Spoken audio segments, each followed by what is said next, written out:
Welcome to Trading Lounge and the US indices for the 4th of January, and starting with the S&P on the daily chart. I've still got the same count. I've just moved up 1 degree of structure here. So let me go over a few things here. So from the top here, we're looking at an A wave, a B wave here, and 5 waves down for wave C of wave 4 here, and then from there we'll move up to wave 5. That's the primary count. The secondary count that we have would be all grayed out here, so a top in place here, and wave 1 here, wave 2 here, and the move down here is wave 3, and from wave 3 equal to wave C here, then we'll see wave 4 move back and back 38.2%, or to the wave 4 of 1 lesser degree, or to what we call the medium level here, 2.5 here in terms of the trading levels. So wave 4 coming back to the 2500, and then dropping down for wave 5 of wave 1 here, and then an A and a B and a C for wave 2 here, and then down into a larger wave 3 here. So in both cases, we're still looking for this particular move down through here, and this move down here is much the same as the biggest stock Amazon, as an ABC down. We'll take a look at that in due course in this video. Yeah, so let's go in and have a look at this on the 4-hour chart. So from wave B here, or wave 2, wave 1 and 2, all the way down for wave 3, and wave 4 sitting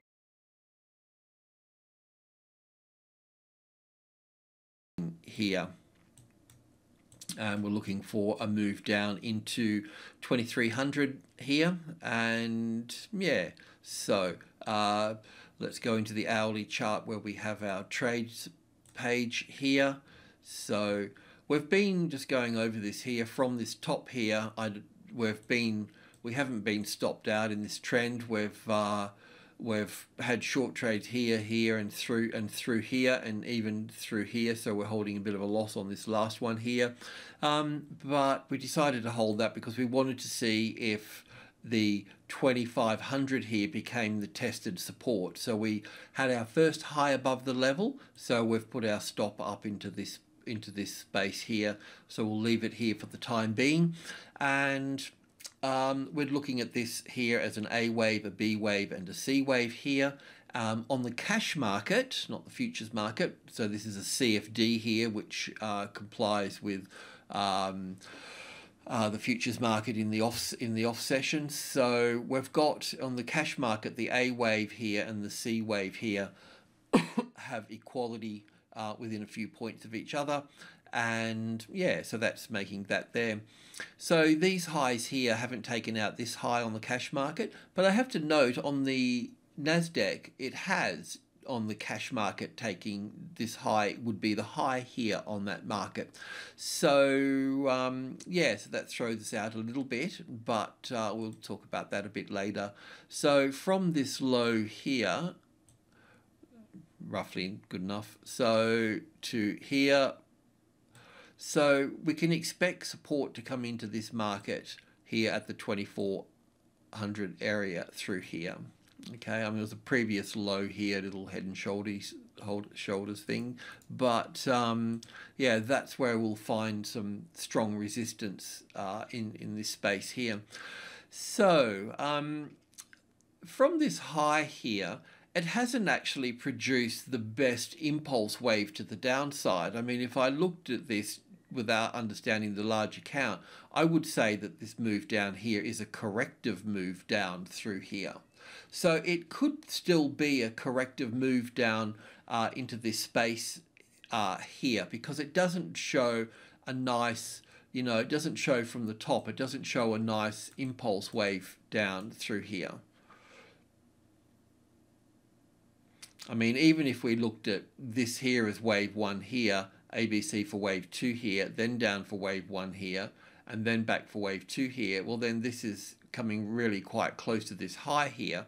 There's a bit of a dilemma here, but the main point here, we'll look at this on the tick chart in a minute, but and there's probably a zillion different ways to count this thing, but what I am saying is that it could be corrective down to this point. So until we've got the 2400 here as the retested resistance, then with a move down, and then we'll see a move down to here. But from here, this could, in some way be a more complicated correction in terms of an A wave here, a B wave over here, and a C wave over here for this wave 4 here, and then down from there, because it's just not showing a nice pattern down. I mean, I can work it as an impulse wave to the downside. I can show you that in a moment, but yeah, before we go there, we were looking to go long above this here the other day where we spoke, and then we're also looking to go short below this low here. So you may be short here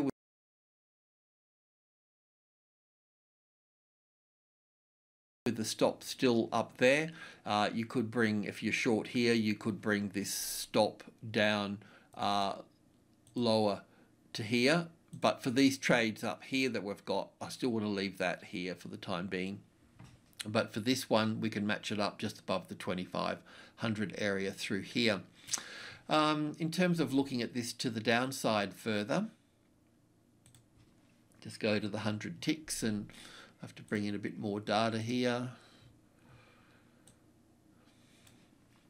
So, yeah, I mean, looking at this to the downside here, from this wave 4 here, we won't need this one anymore, but I do want to keep that actually. I'll just leave that there for the time being. But anyway, that's the top bit. So we could count this down as wave 1 here, then an A wave here, a B wave here, and then it looks like we've got 5 waves here for the C wave here, for wave 2 here. Okay, and then we can count down 1 and 2 and 3 and 4 and 5 to here, then as wave 1 here, then this wave 2 pulling back to the 61.8% here, and then moving down, and this is also an impulse wave of 1 and 2 and 3 and 4 and 5 coming into this space here. It looks a bit messy here, but yeah, I need to study that a bit further, but certainly got impulse waves down here to this. So yeah, so anyway, I mean, it's, look, I'm just shooting the breeze here. I'm not stating that it's sort of official or anything, but what I can say is that if this market finds support on the 2500 here, we're going to be long. And while it's under this here, we're going to be holding short positions. We also spoke yesterday that, the last video rather, because we do the videos on Monday, Wednesday and Friday. And with the 2500 area here, we talk about, this is a medium level, and then the next degree smaller is a minor level, and then the next degree smaller from that is a sub-level. So these are sub-levels here, 10, 20 and 30, 10, 20, I just call them 1, 2 and 3, and the levels below here are 65, 72 and 80 here. So I spoke of, with the trading levels, if we get support on top of 30 here, then the market is leaving the closest largest number. And here, if the market is finding group 2 here, and particularly we work with the 72 here, if that finds as a retested resistance, which it has here, then we would find that the market is leaving the closest largest number to the downside. So we're doing all the right things here at this stage. So yeah, if you're shorting this market, then you don't need to leave the stop above here, but you do need to leave it above here, or at least above the 8 here. This is about as close as you want to get to it at this stage. So yeah, that's that.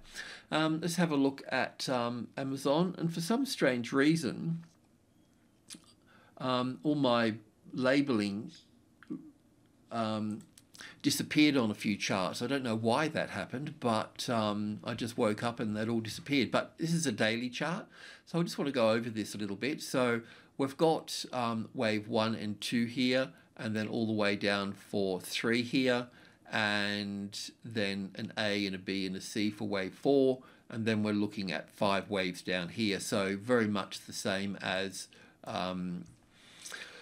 the indices. I'll just go to the 4-hour chart here. We'll be able to see this a little bit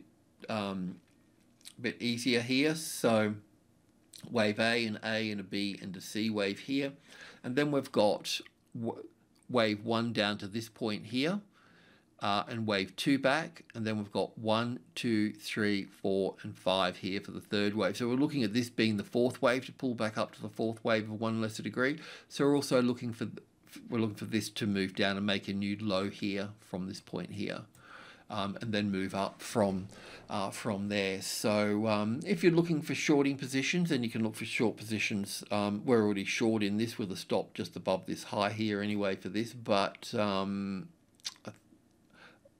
yeah, anyway, but obviously if this is going to be moving down, we'll see the others move down as well. So I'll just leave that at that. And the Nasdaq, I've still got this in the old account, but I will probably lift this up 1 degree as well. So it's the same thing here in the count, looking for a further downside, as you know. But the interesting thing here that I noted is that on the cash market, we did make a new high here. So it does kind of scare me a little bit that this can be an A and a B and a C wave down into this space here. So we really need this to move down lower. So I'll just take this onto the 1-hour chart here. So this is making a new little high here. So it kind of bothered me a little bit. Waveforms can get complicated, and we've got a simple A, B, and C here. But we may end up with something else here. We may end up with, a triangle in all of this space here as well. So this is the 50-60% retracement level here for this. So, until we're under the 6,000, then this market is still supported at this stage. It didn't find support on top of Group 1. Group 1 is 1, 2, and 3, but these are minor levels in this case here. It tried to find support, but it didn't really make a new high. Yes, it did take this out by like 1 point or 2 points or something on the cash market. So that would have triggered a long trade there, but we didn't call that to do that on this particular market. We're just focused on the S&P for that. So so all I'm saying with all of this, there's still a bit of a dilemma. This is not a pretty picture in here for an impulse wave to the downside. So I'm just, there's a flag going up. I don't know what color we can call the flag, but there's something waving in the breeze that's not right, So we'll just keep an eye on it. So we'll just be a bit mindful of all of this. Alrighty, thanks for tuning in. Cheers.